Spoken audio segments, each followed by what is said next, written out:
Hello, good morning.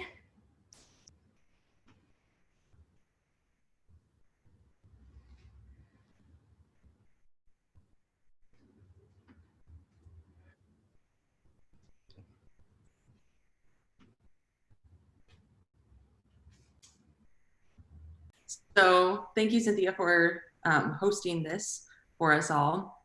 It's a bit strange to not be able to be there and shake your hand, but I will, without further ado, go ahead and introduce our speaker.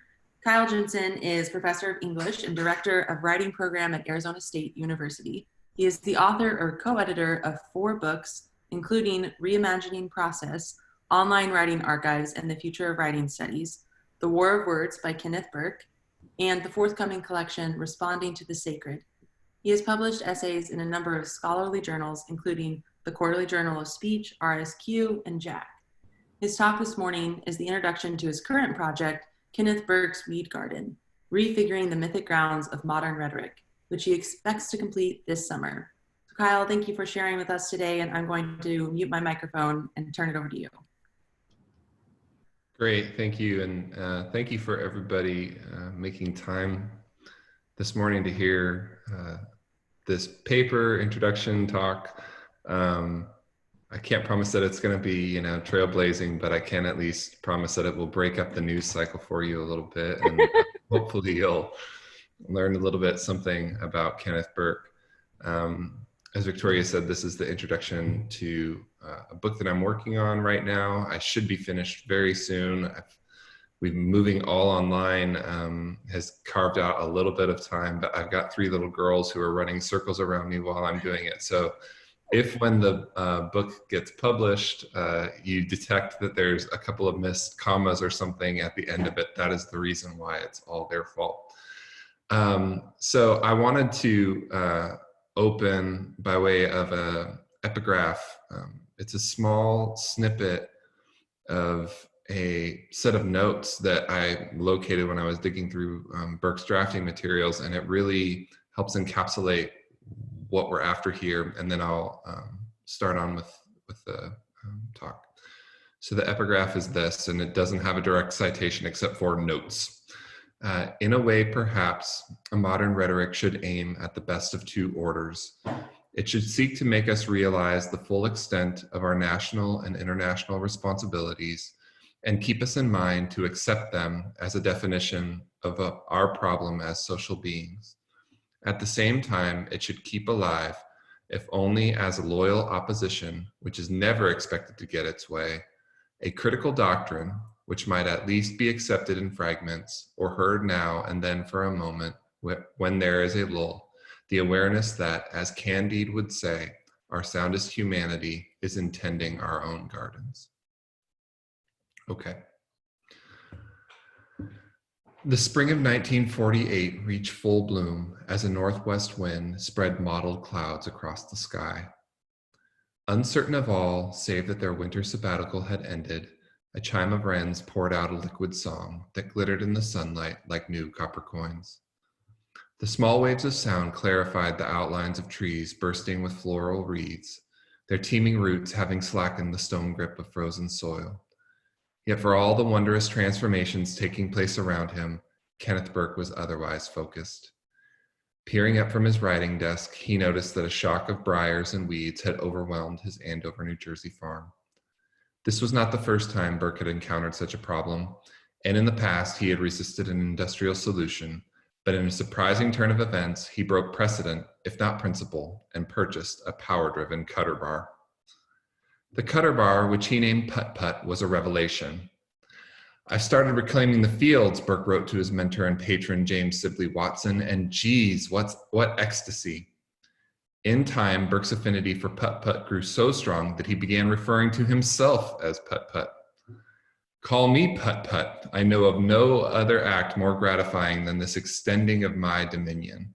Until the day when something goes wrong with the motor, I say, bless the Industrial Revolution. The day that the motor stalls, then it's time for me, like an Italian peasant, to stamp on my saint. But meanwhile, I've already found that quite large area of the fields are still reclaimable. Without vast toil, I can have a wide, clear lawn leading down to the pond." Burke's collaboration with Put-Put was a timely and perhaps necessary distraction from his writing. Although he had invested more than 2 years drafting a rhetoric of motives, he was struggling to draw its constituent parts together. In a May 30, 1948 letter to Watson, Burke writes that Stanley Hyman was here over the weekend and he thinks that my items on the political logomachy will just about get me tarred and feathered by the reviewers and to the glory of no one. The political logomachy Burke references in this letter was an early draft of the chapter of the devices, which opened the second volume of his in-process work, A Rhetoric of Motives. Throughout his drafting process, and even before then, Burke had been hunting down rhetorical devices that appeared in popular media which incited war in the name of peace. For example, Burke had observed that US politicians were concealing the material interests of their economic policies in the New York Times by appealing to spiritualized national ideals.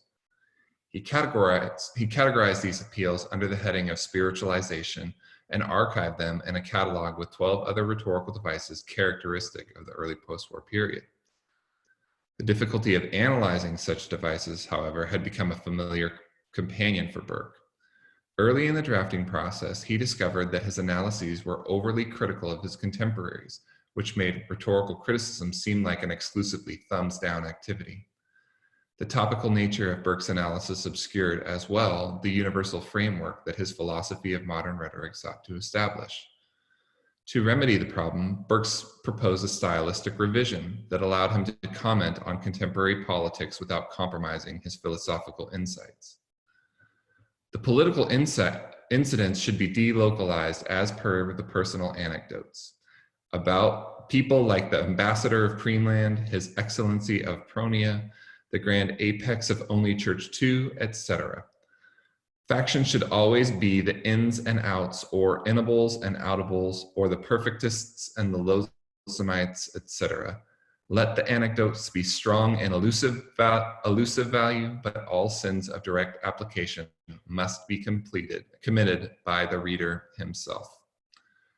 Burke's stylistic revision, the solution as he called it, had the further advantage of illustrating the forms of the devices and their application, but without having to meet the burdens of providing a timely analysis and without sacrificing what he considered to be the overall attitude of the project. The revision did not stick, however.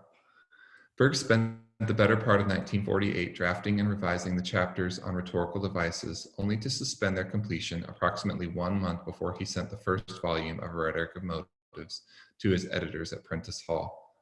Burke teased the existence of his unfinished chapters in a footnote on page 294 of A Rhetoric of Motives when he writes, quote, "The closing sentences were originally intended as a transition to our section on the War of Words, but that must await publication in a separate volume."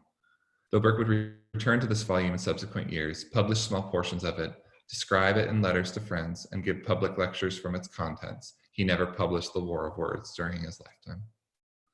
In many ways, my new book is about the consequences of Burke's decision for modern rhetorical histories, theories, and methodologies. Despite its status as an incomplete project, A Rhetoric of Motives continues to inspire rhetorical critics. Brilliant analyses of Burke's difficult prose have both deepened the field's sense of Burke's contributions and sponsored extensions that move beyond Burke's visions of rhetoric. Yet for all of the insightful arguments currently in circulation, a systematic understanding of Burke's argument in A Rhetoric of Motives remains elusive. Donald Stauffer's 1950 New York Times review of A Rhetoric of Motives captures this problem well. Mr. Burke's scope is such that he includes all that he has read, heard, or thought. Structure and selection are not his strong points. In his desire to bring in everything, one of his parentheses runs in length for a page, the argument is often temporarily lost, and the system itself becomes a stalwart symbol for an attempt to impose order on chaos. However chaotic A Rhetoric of Motives seems on first or even second reading, the fact that Burke is attempting to tame a wild landscape is obvious. A generous reader might recognize that this landscape demanded everything he had read or considered, but the fact remains that Burke's argument is often temporarily lost, a fact punctuated each time he writes, "Where are we then?" At the same time, Stoffer's reading is limited by the negative connotation associated with the term chaos, which in his view resists systematic thinking. There is a kernel of truth in Stoffer's criticism. The system in Burke's argument is difficult to spot. Yet his line of criticism emphasizes Burke's failed attempt at coherence rather than investigates the nature of the chaos Burke sought to order. Like many critics of Burke, Stoffer's argument makes the right move in the wrong direction. He recognizes that Burke is imposing order on a chaotic landscape, but the identification of such chaos is the conclusion to Stoffer's inquiry rather than an opening for it. It is now time to shift the terms of such assessments and ask instead, what does Burke's decision not to complete a rhetoric of motives as planned teach us about his philosophy of modern rhetoric? In raising this question, the incomplete status of a rhetoric of motives becomes a viable entry point for inquiry. Admittedly, the interpretive difference such a question raises is slight, but in my new book, I show how a slight difference in perspective makes all the difference. Namely, we learn to read a rhetoric of motives with greater generosity, treating it not as a rigid dogma of modern rhetorical philosophy or an incoherent muddle of loosely tied ideas, but as a coherent and evolving system that helps us understand the nature of argumentation in the early post-war period and perhaps even today. The tie that binds Burke's system together is the concept of myth.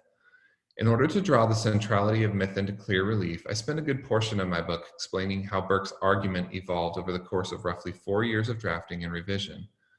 In the course of 11 chapters, I argue that myth is not so much what Burke thinks about as what he thinks through. Myth offers a frame for generating universal insights about the nature of rhetoric and human communication, places different textual forms under one heading, and thereby extends the scope of rhetorical studies. But more, myth discloses the capacity for violence characteristic of our shared linguistic inheritance. In Burke's view, such violence needed to be addressed if we were to imagine a future where war was purified from national aggression. So much for explaining why the book's secondary title is Recovering the Mythic Grounds of Modern Rhetoric. Why Kenneth Burke's Weedgarden? Throughout his drafting process, Burke consistently differentiates his writing from his daily chores. But as he began to write and revise the remaining chapters of A Rhetoric of Motives, the chapters that comprise the now published The War of Words, such distinctions begin to blur. For example, just a week before purchasing Putt-Putt, Burke began characterizing the news media's rhetorical devices as weeds. Having definitivized about 20,000 words of the first chapter on the logomachy, he writes to Hyman in a May 21st, 1948 letter, it's an anthology, Kennel Bark's Little Golden, in psychoanalytic sense, treasure of rhetorical weeds. It's fantastically easy to read since nearly every page can stand alone. Burke's characterization of the devices as weeds indicates how he conceptualized at least one purpose of A Rhetoric of Motives. In addition to viewing the news media's rhetorical devices as a threat to the landscape of public deliberation, Burke believed that the speed of their proliferation made them difficult, if not possible, to manage. By tracking such devices and teaching his contemporaries to do the same, Burke believed he could cultivate an attitude that addressed the warlike tendencies characteristic of the early post-war period. I recognize I might be fighting two jungles at once, he explained to his friend Matthew Josephson, and at least the other will win, sooner or later. As usual, I feel sooner. Still, there's the hierarchy for me. There's my old man transcendence, my putt-putt, pot-pot, putter-putter purpose.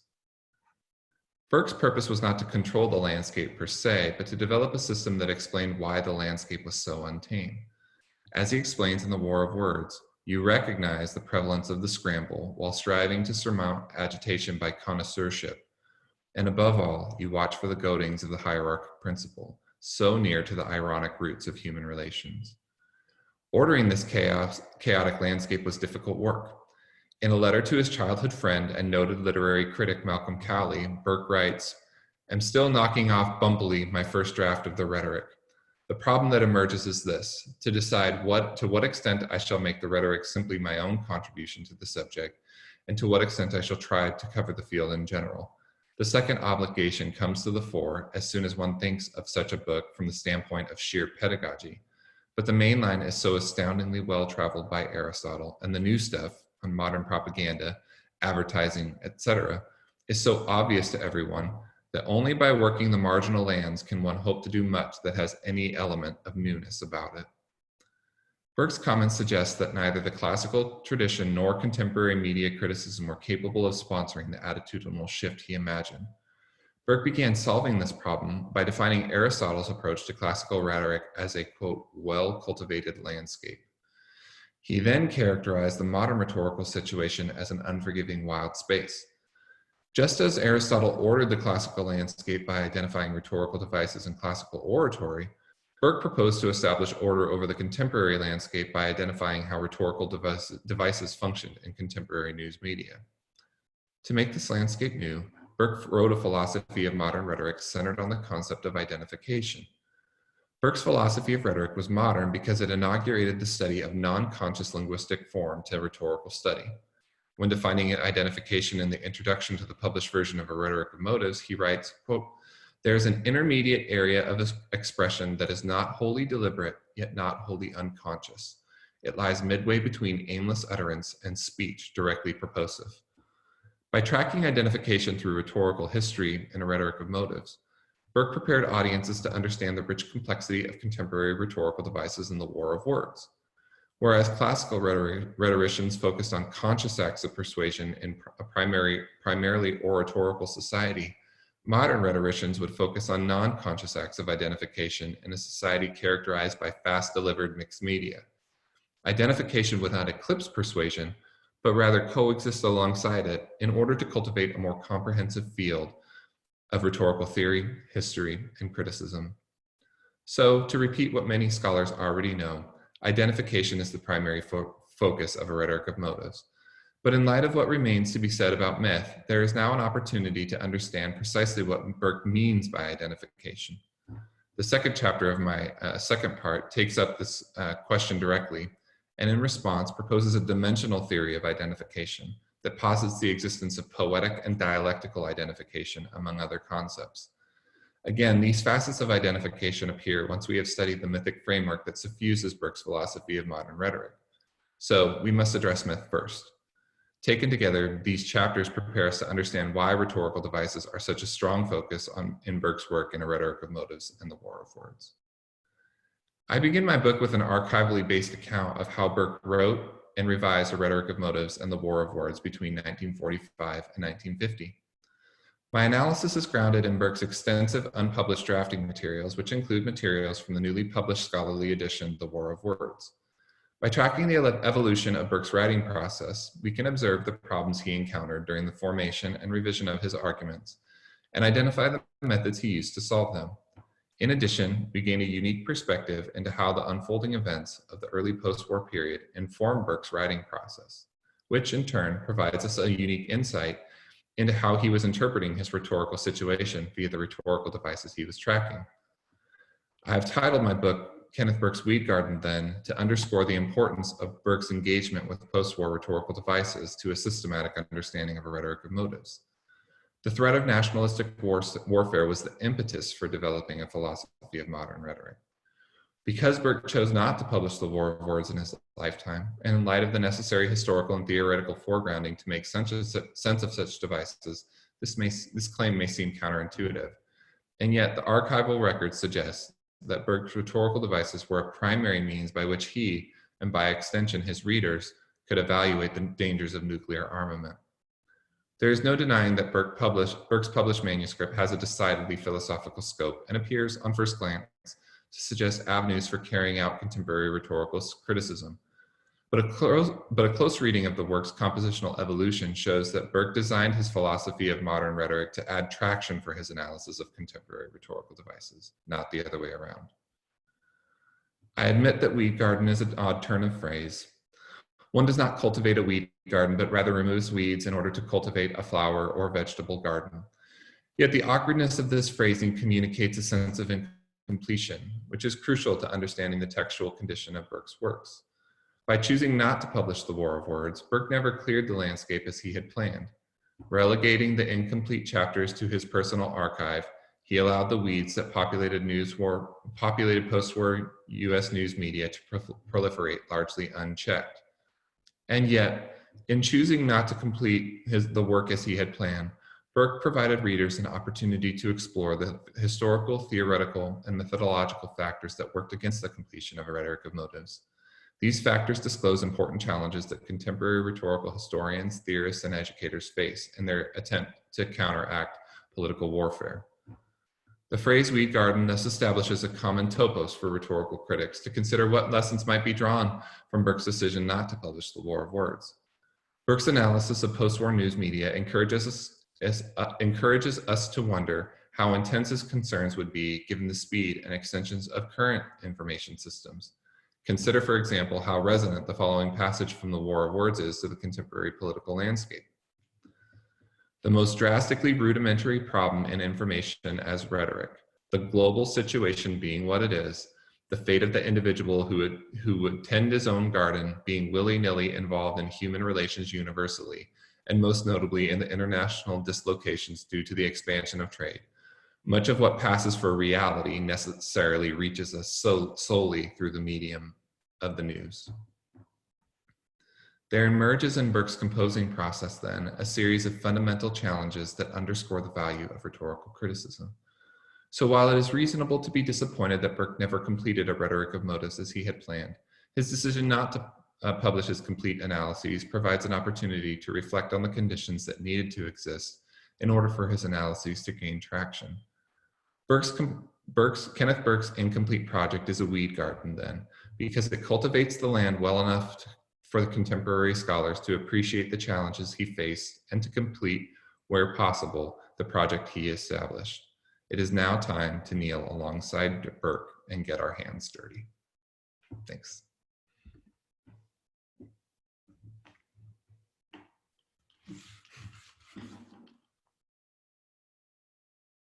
Oh, thank you so much. So if any of you have questions and comments, just unmute yourself and go right ahead.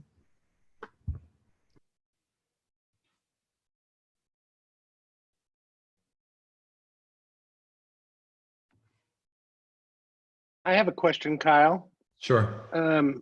Could you talk a little bit more about what I think you said you were going to do in chapter 2, a dimensional view of identification? You mentioned poetic, and then I didn't catch the others.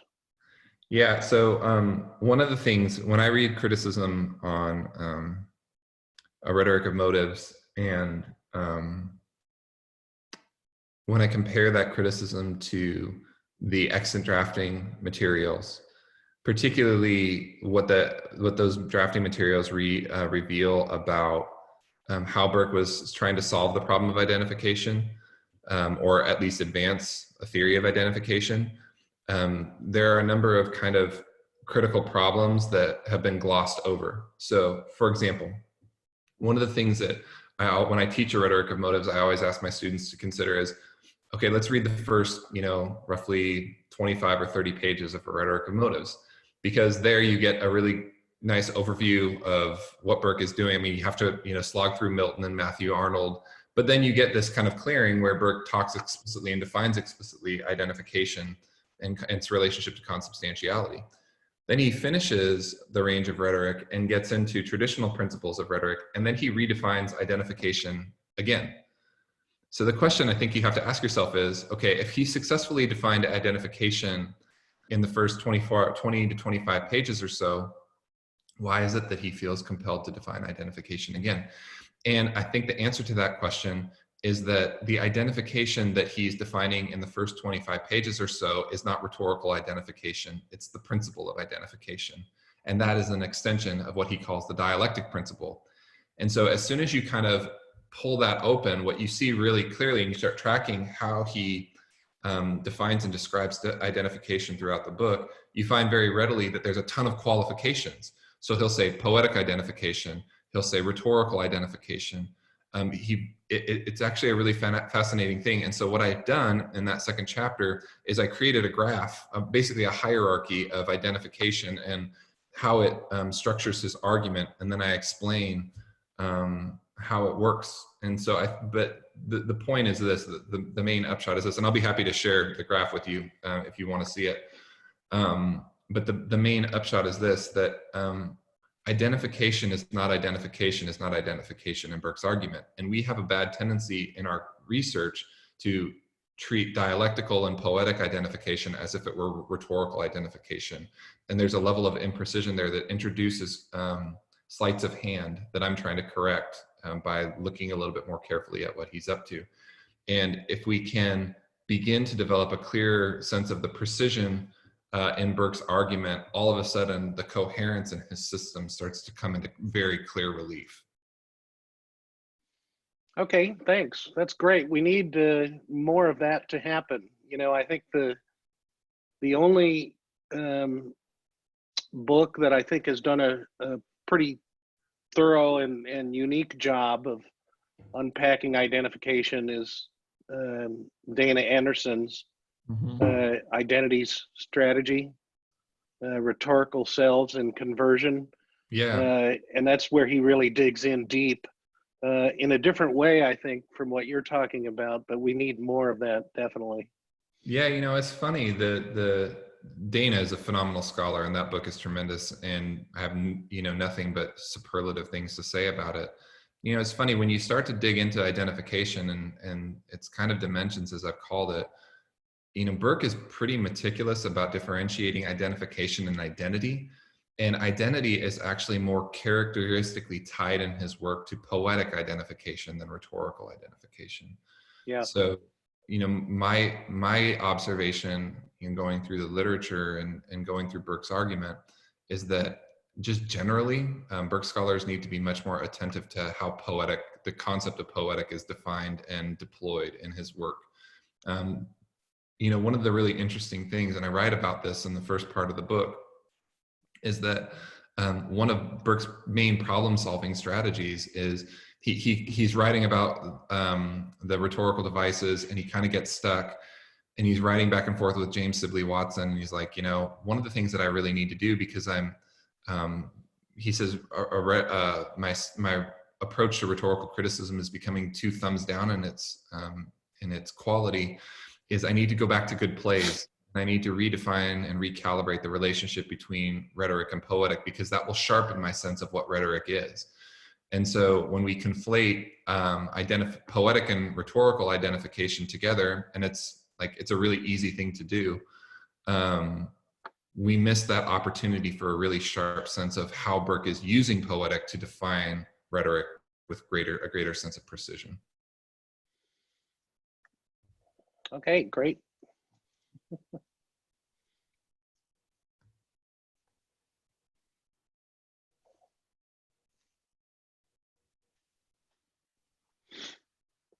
Did you want me to send you that chart I made? Yeah, that would be awesome. Okay, I'll do that. I used Microsoft Word to create it and everything. It's really fancy. All right.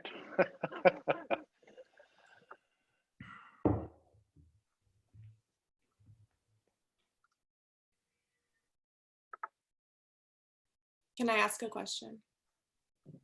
Can you hear me? Of course. Okay. And so, you know you can always ask a question. How are you? I'm good. How are you? I'm happy to see you. You too. I like that cactus. It looks really nice. I know. We're thinking about naming it. The girls keep asking for a dog, and we're like, name the cactus instead. Nice. It's a good start. Okay, so I have a question about your use of myth, and so you talked about it. I have a rough note about what you said about it being not what he analyzes, but what he works through. Yeah, what he thinks about, or it's not so much what he thinks about as what he thinks through. Yeah. So then I'm wondering if you can talk a little bit about his own use of myth in his writing. So in our Rhetoric of Motives, we have the myth of the sea people. Yeah. And then even I'm interested in that as it relates to psychoanalysis, and I'm wondering if you can talk a little bit about that, because in a lot of, like in Kathy Caruth's introduction to Unclaimed Histories, she uses psychoanalytic, and they're not myths, she calls them allegories, but they're these stories that are meant to kind of explain human interactions. And I don't know, because Burke has psychoanalysis kind of like stitched throughout some of his texts. And I was just curious about the relationship between those two. And then I'm also, so your title is Refiguring Modern Rhetoric. So I'm wondering also about the relationship between myth and figure. And when I think of that, I'm thinking of like, an easy example is Plato's in the Phaedrus. He has, you know, the two horses with the chariot, and there's a whole myth with that, but I think of the figure as the horses with the chariot. So I was wondering if you could talk a little bit about that also. And then going back to the You're not going to make this easy for me, are you, Charlotte? I know, I'm sorry. I'm going back to the first part with the psychoanalysis, because in permanent change also, like we have like, he starts with like the chickens and the animals, and that's kind of talk about conditioning, or behavioral conditioning a little bit. So that's just related to my first question, I guess. Okay, so let me answer the first question first. What about these sea people that get divided from their home through the act of division? So there's this really great note. I'm actually writing, your question is timely because I'm finishing up the last chapter. And the last chapter is called Mythic Historiography, and it's a version of the article. It's a far more expansive version of the article that Chris Ratcliffe and I wrote for RSQ a couple of years ago. So the argument, there's a really nice note that Burke kind of tucks away in his archive where he says, he's taking notes on myth and he's reading Bronislaw Malinowski, and he's been asked to give a lecture on myth alongside Joseph Campbell at Bennington College in 1947. And he's taking notes furiously. He's reading the Aeneid, and he writes this really great thing that I think will help answer your question. He said that myth is the most concrete way to basically formalize or visualize the dialectic principle. So the reason why, and the interplay between identification and division is a capacity of the dialectic principle in language. So the reason why he thinks through myth, the reason why he creates his own little myths, the reason why mythic terms and images populate the examples that he's citing in A Rhetoric of Motives so frequently. And it's kind of uncanny now that you look at it. Go back and look, don't like reread A Rhetoric of Motives. That just doesn't sound like a fun thing to do right now. But you can actually plot through A Rhetoric of Motives, and you can find in almost every single example a reference to a mythic term or image. Keeping in mind that a mythic image is what Burke called, he's trying to say this is the concretization of first and last things. And so even when you're looking at Marx and mystification, Burke engages Marx on the level of, on the mythic image of the proletariat. And so when you see that, two things happen immediately. Number one, you know that you've gone as far as you can go in a person's philosophy, including Burke's, meaning he says the mythic image is the last step that you take before you go to a preceding unity. And then the first step down from a philosophy is always a mythic image that explains how that unity was lost. So mythic image is by definition an exercise in failure. It can't quite capture it, but it renders it as best as you can. And Burke says that's the concretization of the dialectic principle. And then what you do is you kind of watch how that philosophy plays out. So to get to your second question, why refiguring? The reason why is the book is called Kenneth Burke's Weedgarden. So my figure here is weeds. And I think if you read criticism on Kenneth Burke, one of the most consistent complaints is that he develops a philosophy that has almost no obvious application to his everyday world. It feels like philosophy in a vacuum. And, again, the criticism is extraordinary. I'm able to write a book like this because so many great people have come before and written such exceptional essays and books. But the fact remains that if you read A Rhetoric of Motives pretty carefully, there is there are topical references just about every 10 to 15 pages. And so why do we need to refigure modern rhetoric? Because we've thought of Kenneth Burke's modern rhetoric almost as in separation from the post-war moment that he was writing in and really attempting to address. So the only point, not the only point, but the primary point for writing this book, for writing A Rhetoric of Motives and the War of Words, was to, he says at the end of the introduction, to increase the possibility for tolerance and contemplation amidst the torrents of ill will that characterized the early post-war period. I don't think that it's reasonable to read Burke's letters and some of his research to think that he wasn't exactly sure whether or not there would be a future in light of the speed and proliferation of nuclear armament. So the problem was an exigent one, and we have to read his philosophy through that framework in order to understand it. By the way, if you're reading, if you're studying psychoanalysis and reading it alongside the concept of myth, Mikhail Bork-Jacobson's The Freudian Subject is about the best book I read during my research. There's a lot there to dig into, and it explains with real precision and scope the function of myth in Freud's theory. I think there's a lot there to mine. Thank you. Yeah. Hey, do you mind if I pop in? Hop in. So I'm interested in myth as well. Primarily, I'm interested as myth as not necessarily a means of explanation, but primarily as a means of persuasion, specifically as a sort of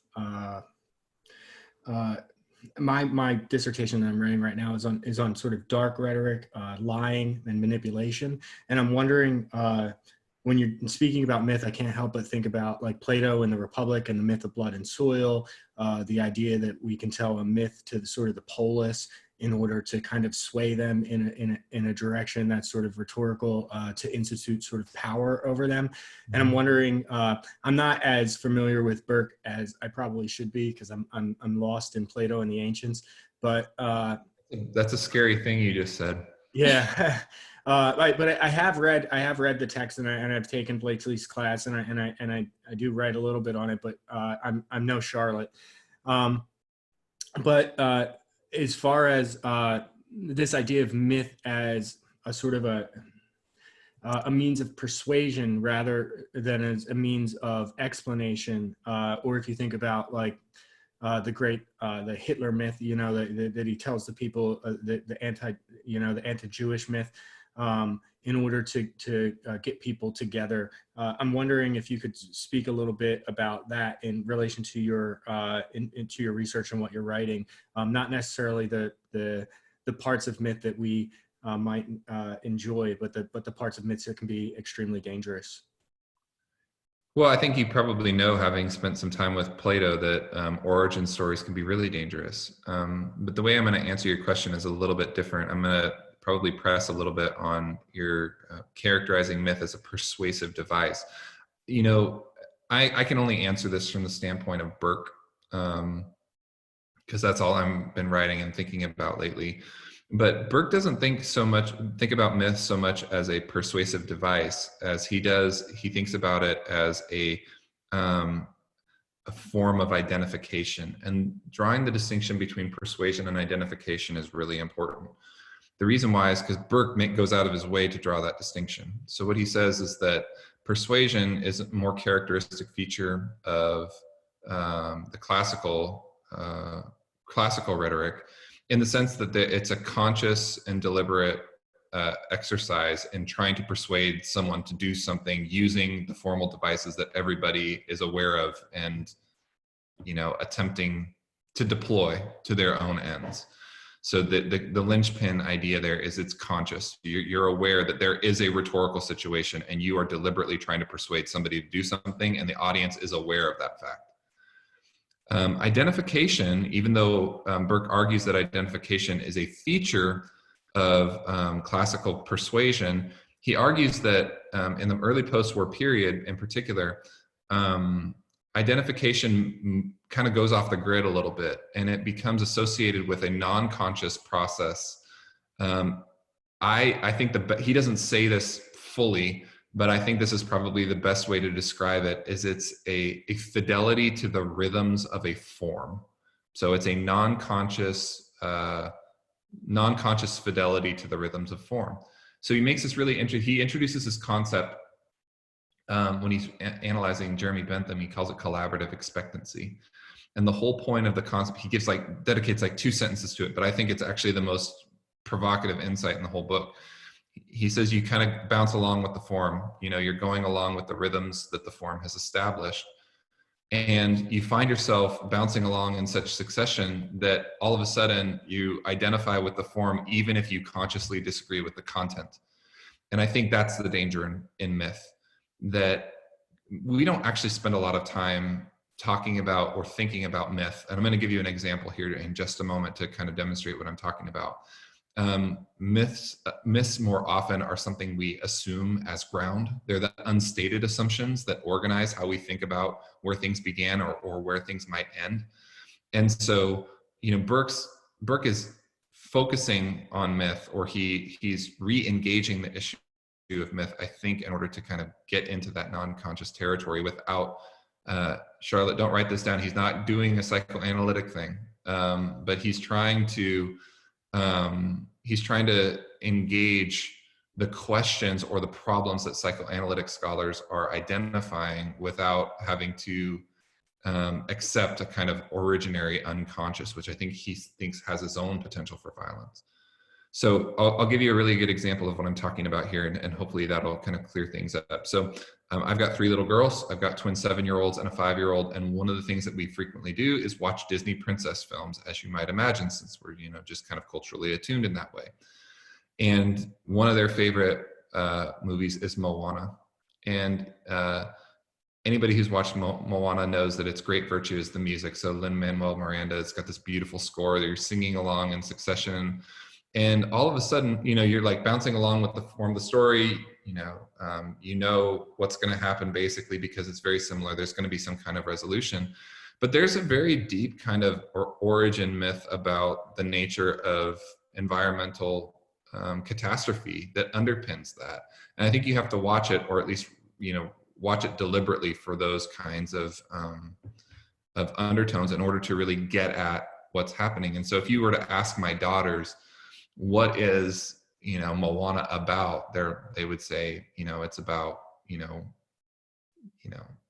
saving Te-Fiti, right?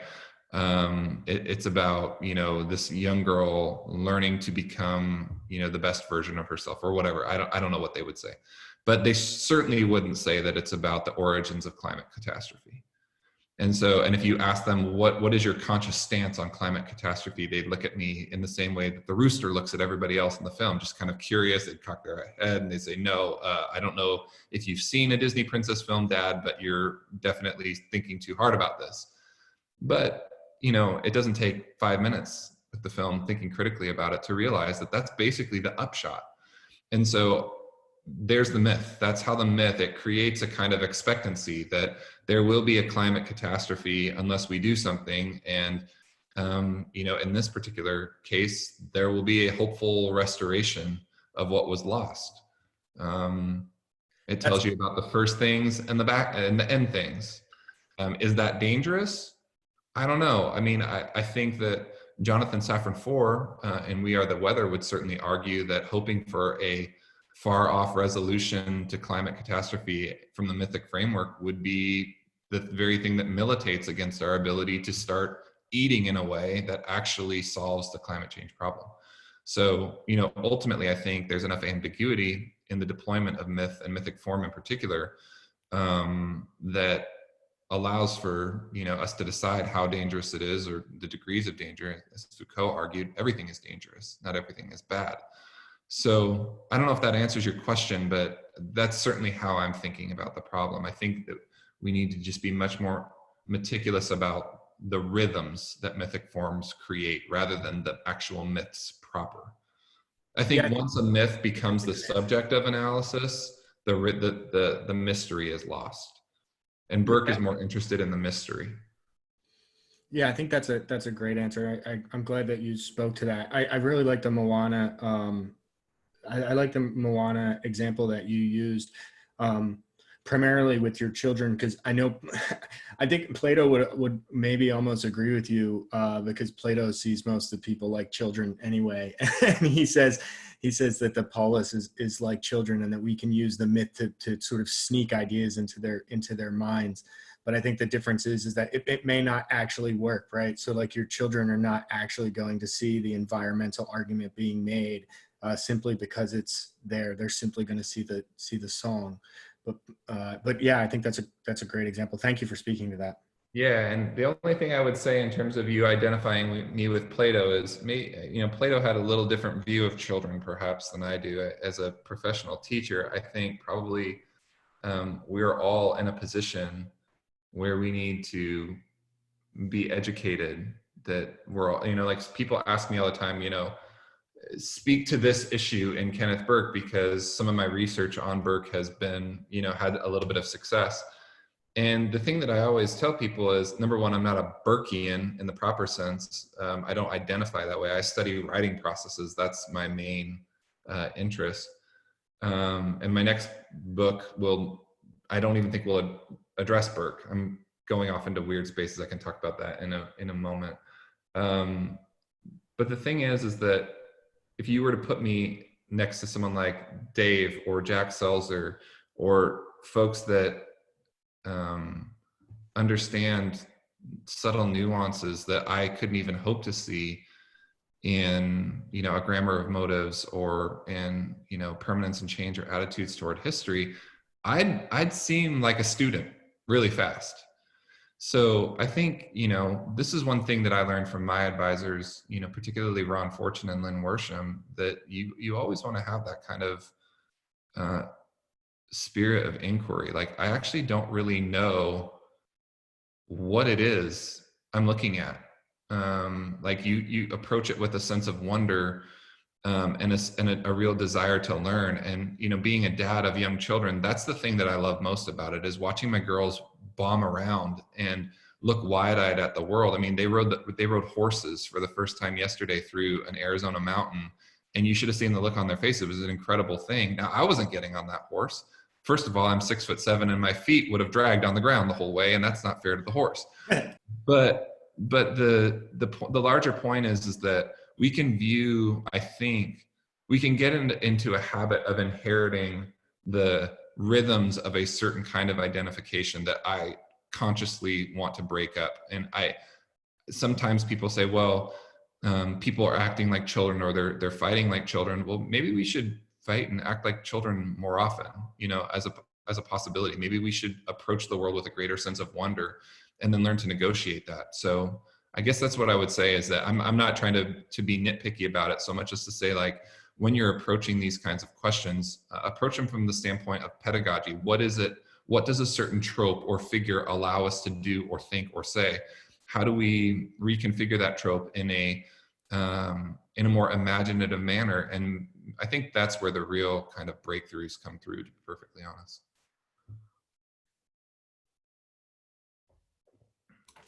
Thanks again for your response. I think it's fantastic. I just wanted to clarify that I don't know if I'm not really necessarily associating you with Plato. It's just that's, through weeks and weeks of writing a dissertation, that just seems to be floating in my mind. So when I hear somebody speaking about myth, that's where my head goes. But yeah. I definitely see a distinction between you and the ancients.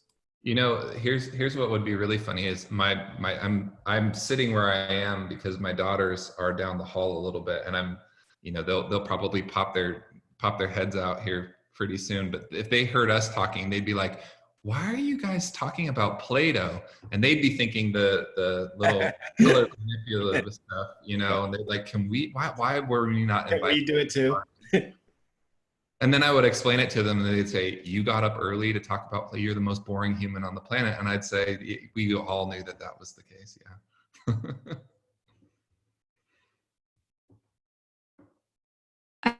have a question. I really want to hear about whatever you're working on next that you were going to mention, but I think you mentioned this in Dr. Blakesley's class when you came to visit us, and you just mentioned it again where Kenneth Burke was next to Joseph Campbell speaking about myth. I believe you said that there are 2 or 3 other people there as well. I was wondering where this is talked about and if there's anything written on it that you could point me to. I've written on it a little bit in my book, and I can send you what I've written.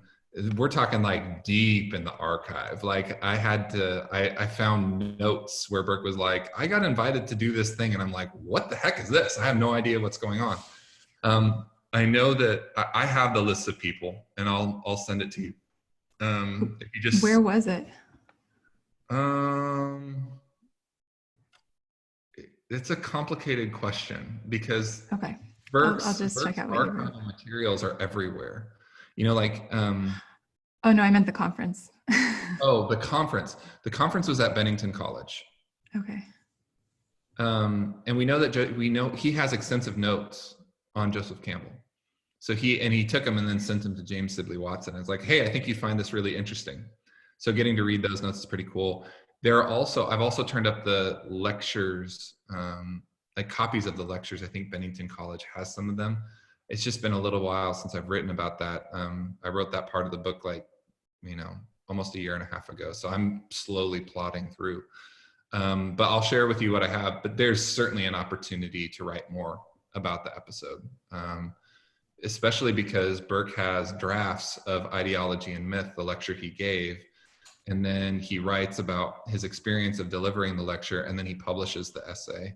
And so other people, and he's got this really interesting 12-step, this is how you create an ideal myth for today, based on, there's one of my daughters, based on, Zadybug, come here, based on J.W. McHale's The Use of Virgil for Today. Come here.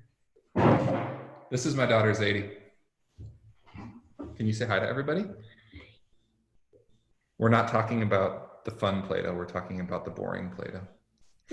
Good morning, Zadie. You say hi? Hi. All right, go see Mom. Yeah, I told you I had kids. I wasn't lying. Okay, so the second question, or the first question you asked, was about what I'm writing about next. So, tentatively titled A Genealogy of Motives. I'm going to write a book, or at least I'm doing the research for the book now, about right at the turn of the 20th century, like probably like 1895, 1896, there's a guy named Frederick Myers in England who developed, alongside other folks, the London Society for Parapsychology. And he started writing about the dimensions of human consciousness. And his work preceded Freud's intervention. Freud was aware of it. And he started working with these guys. It originally started as an effort to explain this kind of religious figure who was claiming to speak with the dead, and causing a big stir. And so Myers got interested and invested in this work, and he wanted to turn it into a science. And he started to use really curious methods to study it. So for example, one of the things he used was this thing called a dynamometer, which is basically like an engineering hand grip that someone was meant to use, and you could whether or not someone was influencing you telepathically based on really small, tiny shifts in hand pressure, which is kind of a funny thing. So it turns out that he influences William James on the other side of the pond, catches wind of this, creates the American Society for Parapsychological Research, or for psychic research, the American Society for Psychic Research, and all of a sudden starts doing all of his own kind of research into it. And so by the 1970s, there were at least 3 or 4 major universities, and we're talking like Stanford, Harvard, Duke, Princeton, who had sites for parapsychological research. And so I'm trying to figure out what the heck that means for how we think about rhetoric and what it means about what that means about human consciousness in our definitions of rhetoric. And the basic idea is this, that I'm trying to get at that non-conscious dimension of identification, where we influence one another without being fully aware. And I'm not so much trying to develop my own theory of that as to try and understand how non-rhetoric scholars try to understand that phenomenon. Does that make sense? Or does that sound fuzzy? I think it sounds kind of fuzzy. It sounds like you're trying to relate to machine learning for future conversations. Yeah. I think that this is kind of the foreground to it. There's this initial step before we really start understanding that. An interesting anecdote, Kenneth Burke was on campus at the Institute for Advanced Study while John von Neumann was developing the first digital computer on US soil. I actually asked Butchie and Michael about it. Those are Burke's two sons. If they remembered being on campus, because the letters indicate that they all went as a family, and they're like, oh yeah, that's the place where they were developing the digital computer to calculate the H-bomb. Yeah, we were playing with spare parts down in the basement of Fold Hall. And I was like, okay, wow, that's a real thing that happens. So it's like just casual about it. So it's kind of a fun thing to be able to talk with them. Can you tell us, before we end up here in a couple of minutes left, the story of the rug that you stood on? Sure. Yeah. I mean, since I read a version of this introduction on the rug, that seems appropriate. So, as you guys probably know, some of you have been and have read The War of Words in different contexts, and I was in the process working with Jack Seltzer, trying to work with the family to get to the point where we could have a viable manuscript. And so I had the great opportunity to go visit with the family pretty consistently over the course of a couple of summers. And one of the times that I was there, we were all kind of sitting in Burke's parlor, living room, just kind of hanging out and talking. So on one part of the room, there was a piano. Then next to that, there was a chair. And then next to that was a writing desk. And Butchie, Jack, and I were all configured. I can't remember. I used to remember where each of us were sitting. I think Butchie was sitting at the piano. In any case, we were sitting there, and the thing that was connecting us all was this tattered rug. And so, me being a foot and mouth kind of person that I am, I said to Butchie, I said, well, now this rug, you have to keep in mind, in my defense, is like really, really worn. I mean, it looks like it's about 1 million years old. So I looked down at this. It looks like something maybe a cat like took out back and got angry with. So I looked down at the rug and I said to Butchie, this rug must have a story. And he says to me, oh yeah, that's the electric carpet. And I said, I'm sorry, I don't know what that means. And he said, the electric carpet. And he goes, when Ralph was here, and by Ralph, he's referring to Ralph Ellison. When Ralph was here, he met with KB, and we were sitting around and talking, and they had gone off on walks, and Ralph was asking for advice on his work. You may know it. It's called The Invisible Man. So, yeah, I'm familiar with it. He said, eventually KB just decided, all right, look, we've talked enough about this. We need to hear it. And so we all sat around in the living room, and KB asked Ralph to stand on this rug and deliver the first chapter of Invisible Man. And they named it The Electric Carpet because within that first chapter, or within whatever excerpt that he had read, there are two young African-American men who are fighting in a kind of wrestling ring or some kind of ring, and they're standing on top of a carpet, and there are electrodes underneath them, and they're electrocuting these men in order to incite them to a greater sense of violence. And so they named it in honor of Ellison's work. And every single major poet and novelist, and I don't know its critic too, but every major person who's kind of come through there has had to stand on the electric carpet and deliver their work. And one of the last times I was there, we were talking about what I was writing, and they asked me to stand on the carpet and deliver a very different, well, it's a very different version of the introduction than one I presented here to you today. So that was one of the big highlights of my career so far, is getting to kind of stand where giants have stood. And, you know, yeah, it's an incredible thing. I love that story, so I wanted to share it with those who hadn't heard it yet. Yeah, I love that story too, although I feel embarrassed now having read what I wrote. But hopefully I'll have another chance to do it. Well, I want to thank you so much for your talk today and for being with us so early in the morning. And I know it's probably getting breakfast time with your family.